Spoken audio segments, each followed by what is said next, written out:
Do you remember that Bochet I made on a live stream not too long ago? Today we're going to see if it's any good.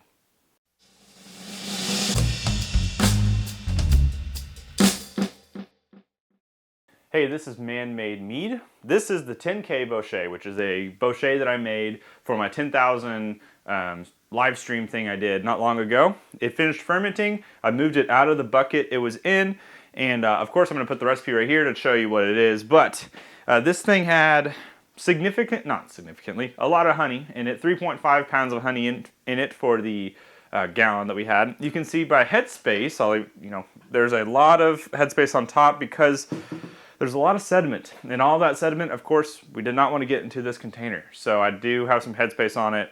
If you know my opinion on headspace in a Bochet, you know that I think a little bit air on top is not the worst thing in the world because it helps mellow out some of the flavors. Not all the time, just some of the time. So we're going to go ahead and taste test it. Then we'll decide what the next step should be. If you want to watch the creation of this thing, make sure you go check out that 10K Bochet live stream where I answered questions and did various things. But here's a taste test of it. Smelling it first, I always like to do that because I think it's important to figure out what aromas you're getting from your mead. It's got a very nice caramel smell. It does have this like kind of, not burn, what is it? It's got a weird after smell that I can't quite pinpoint. It's a little bit fruity, but it almost smells like if you burned an apple. I don't know if that makes any sense.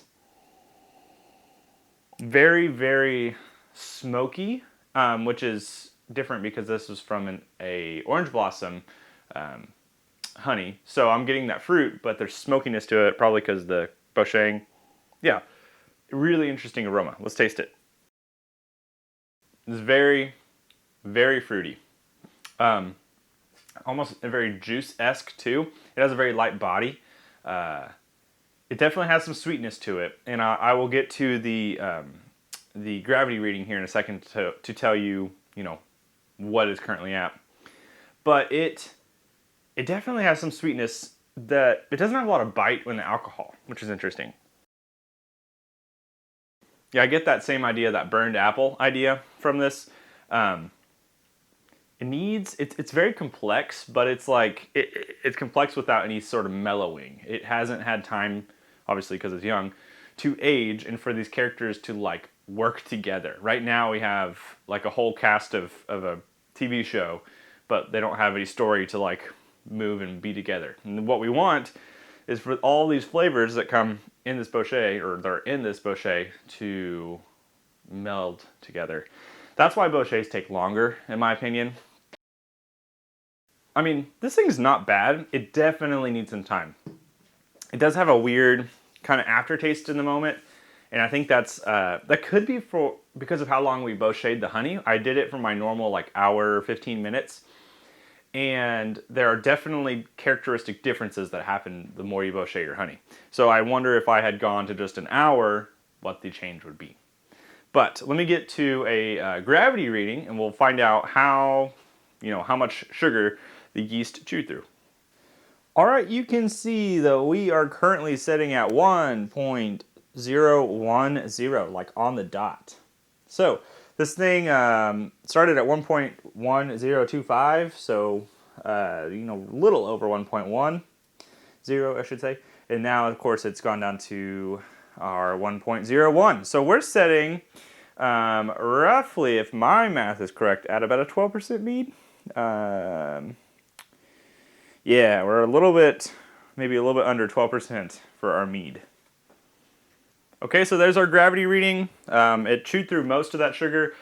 There's some of that sugar that's not, edible for the yeast because it has been Bocheted. So that's why we have residual sweetness. The yeast I used had the capability to go through all of that. However, like I just said, some of the sugars were not usable. So I am finishing this mead in this video. So what you need to do is, of course, stay tuned for that. But do something right now. Hit that like, hit the subscribe button, because that helps me out big time, helps the channel grow, and I would appreciate it greatly. So I'll be back. We're going to let this age for who knows how long, and then we will do another taste test and probably bottle it in not too long. It's been another month since I last tasted this. So let's see what it tastes like now a little bit later. I have racked it over one time because there was a collection of sediment at the bottom. It's getting smoother. It's got a very, it's very full-bodied. In fact, it's kind of buttery, in my opinion. Wow, this is tasting more and more like a whiskey. Wow. Okay, I kind of like it. I do want to try something. I have these American white oak spirals that I've been waiting to use for a while. Each one of these, I ripped this apart because each one of these spirals right here is graded for 3 gallons. Obviously we have not even a full gallon here, so I kind of ripped this 1/3 off essentially.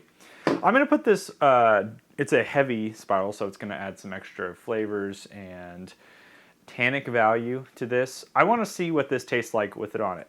The graded on the package, it says extraction is complete in 6 weeks, which I don't know how long I'll have this on there. I'll tell you eventually, but I'm gonna put this white oak spiral on. Just gonna put it in there, and we're gonna let that impart some flavors, and I'll be back to do some more taste testing. But this 10K Bochet is turning out pretty good. In fact, just in this month alone of it aging, it has improved pretty dramatically. Because in my opinion, it had a lot of rough edges, but it's rounding itself out. Okay, here we are. It has been about 12 days since I put the oak spiral on. And because it's such a small but big amount, and this isn't a full gallon of mead, it didn't take the full 6 weeks because I've been taste testing it. I'll show you right now. This is what I'm gathering from this this oak spiral mead so far. Wow. Yeah, you can really pick up even the spiral on the nose already, which is pretty strong. But then it has a lot of tannic value. This thing was already pretty tannic as it was because being a Bochet, caramelizing honey, you also kind of change the texture of the mead. This thing has that tannic value from the wood, but it also has a very, I know it's a dark oak that I use, but it has like a light or a white kind of oak value. It's a little bit smoky, and I think that's partially because the Bochet side. Yeah, that's fantastic. I think that oaking value, because of what it adds, the tannic value, but also the woody flavor really, really helps. Oh, and vanilla. That's another note I'm getting out of this. A lot of vanilla notes from the wood that were not there before. I wish I had taken like a glass or something of just the pre-oaking version so I could compare the two, but I didn't, obviously. So here's what I'm going to do. I'm going to go ahead and pull this oak spiral off. Now, it used to be floating on the top, but it's not anymore. So I'm going to have to rack it off of the out of here into a different container, and then I will let it sit for a few more days, and then we'll bottle it. Here is what we have left. This is that oak spiral, the partial oak spiral, and I try to get as much meat out of there as possible, but obviously couldn't get everything. That thing imparted a lot of flavor, which is really nice. I'm a big fan of it. It does go to show that you need to be constantly kind of taste testing things to make sure it is developing how you want, especially with a potent flavor like an oak spiral or peppers or any other flavors like that. Now, I'm going to go ahead and put this thing away for probably another week. I don't want to leave it with too much headspace to age for a long time, so that's why I'm going to go ahead and bottle it very, very, very soon. I do need to make my labels too, though, so that's partially why I'm waiting. So, put this thing away, and next thing you see is the bottling phase. It's time to bottle, and per usual, I'm just going to go ahead and do it real fast. I have already sanitized all of my bottles, everything I'm using. So let me go ahead and bottle it, then I'll tell you a little bit about this. All right, so I have finished bottling, capping, corking, all of that stuff. I believe that I'm gonna call this thing the OK Bochet. Now, if you know anything about the channel, I have a thing called the OK Bochet, that's OK, and it's a chocolate and vanilla Bochet. This one is gonna be the OK Bochet, but it's of course oak, because we oaked this thing. And I'll make my labels, I'll show them on here. I don't have them currently, but I'll show you what they look like here, and of course I'll go and print them out and do that stuff. But this thing's fantastic. I would highly recommend to make a Bochet. If you've never done it before, do it. Make one. It will change your mead making career. Then I would also suggest that you go check out some other videos on the channel. I have a video about making a Bochet. I have plenty of videos about making things. So I hope you've enjoyed this. Could I have let that set in there for longer? Yes. Would I have wanted to with how much headspace was there? No. So you don't really want to age really any mead with a lot of headspace on top for very long, because that oxidizes the mead, which then ruins it. And you don't want to ruin meads.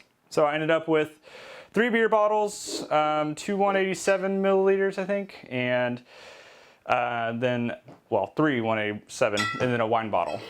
And I think that's pretty good. I'll be making a bigger batch of this in the future, and I'll be doing a mead review of this in the future as well. If you want to see all of my mead reviews, go check out the second channel. It is Man-Made Mead Extras. I'll make sure and put a link down below, and that's where I do the podcast and mead reviews. So thanks for watching. Hope you've enjoyed this video, and I'll see you guys next time. Cheers.